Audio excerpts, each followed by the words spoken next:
आज आसी जब सुबह सुबह उठी तो खिड़की से बाहर देखते ही उसका चेहरा मुरझा गया। अरे कहाँ चले गए? कल तो यहीं थे। इतने महीनों से रोज़ सुबह दोनों को देखना उसकी आदत सा बन चुका था, और आज जब दोनों अपनी जगह पर नहीं थे तो आसी को कुछ खाली खाली सा लग रहा था। सुबह सुबह बस वो दोनों सामने दिख जाते तो आसी का रोम रोम पुलकित हो उठता था। सुवासित हो उठती थी उसकी सांसें। मन एक अद्भुत खुशी महसूस करने लगता, और सबसे खास बात, इन सब का सकारात्मक प्रभाव पड़ता उसके मन मस्तिष्क पर, और कलम खुद ब खुद कोई गीत लिखने लगती। पता नहीं क्या जादू था उन नरगिसी फूलों में, बस देखते ही मन मचल उठता। शायद असीम का प्यार भरा था उनमें। आखिर उसी ने तो आसी के जन्मदिन पर यह गमला उसे उपहार में दिया था, और फिर दोनों ने मिलकर उसमें नरगिसी फूलों का यह पौधा लगाया था। देखो ना आसी, तुम्हारे लिए एक काम सौंप कर जा रहा हूँ। कल ही मुझे कंपनी के एक प्रोजेक्ट के लिए दुबई निकलना पड़ रहा है। बस 6 महीने की तो बात है, फिर आते ही छठ मंगनी और पट ब्याह। बस तब तक मेरी यादों को इस पौधे में संजोती रहना। असीम को आसी को बातों में उलझाना बड़े अच्छे से आता था।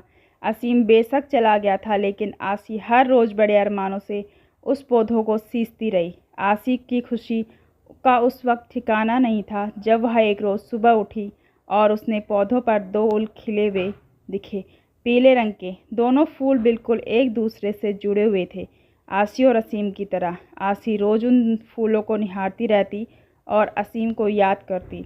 आसी को रोज़ असीम से फ़ोन पर बात होती थी। भला 2 साल से चल रहा प्रेम दूरियों से कैसे कम हो सकता था? इसी प्रेम की शक्ति ने तो उसे क्या से क्या बना दिया था। कभी किसी को चिट्ठी पत्री में 2 अक्षर न लिखने वाली आसी की कला आज अनवरत चलने लगी थी। अपने जज्बातों की स्याही में भिगोकर क्या क्या न लिख डाला था उसने। तेरे एहसास में खुद को ऐसे फना कर दिया हमने, जिंदगी बाकी न बची, न तेरे साथ और न तेरे बाद। पता नहीं कैसे एहसास थे जो दिल से निकलकर पन्नों पर बिखरते रहते थे। जब भी मन होता, आसी उन नरगिसी के फूलों को निहारते हुए खिड़की के पास कागज कलम लेकर बैठ जाती। माँ जब डांटना शुरू कर देती तो सुध पड़ती कि कुछ खाना भी है और घर का कामकाज भी देखना है। पता नहीं पिछले कुछ दिनों से क्या हो गया था उसे। पतझड़ का मौसम आ गया था, फूल मुरझाने लगे थे। माली से पूछकर खाद पानी भी डाला। असीम को फ़ोन पर बताया तो वह भी खूब हंसा। फिर बोला, पतझड़ बीत जाने दो, सब ठीक हो जाएगा। आसी फिर भी आश्वस्त नहीं हो पा रही थी। अब तो बसंत की बहार भी छाने लगी थी। चारों तरफ एक मीठी बयार बहने लगी थी, लेकिन फिर भी आसी को कुछ सही नहीं लग रहा था। आज भी उन फूलों को देखे बिना बेचैनी बढ़ रही थी।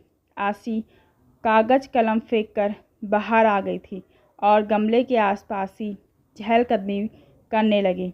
कुछ समझ नहीं आ रहा था कि क्या हो रहा है।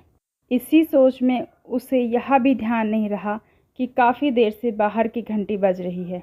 आसी कहाँ खोई हुई हो? दरवाजे पर कब से घंटी बज रही है, ध्यान कहाँ है? माँ ने दरवाजे की ओर जाते हुए पूछा। इससे पहले कि आसी संभाल पाती, दरवाजे पर असीम खड़ा था, मुस्कुराते हुए, हाथों में नरगिसी फूल लिए हुए।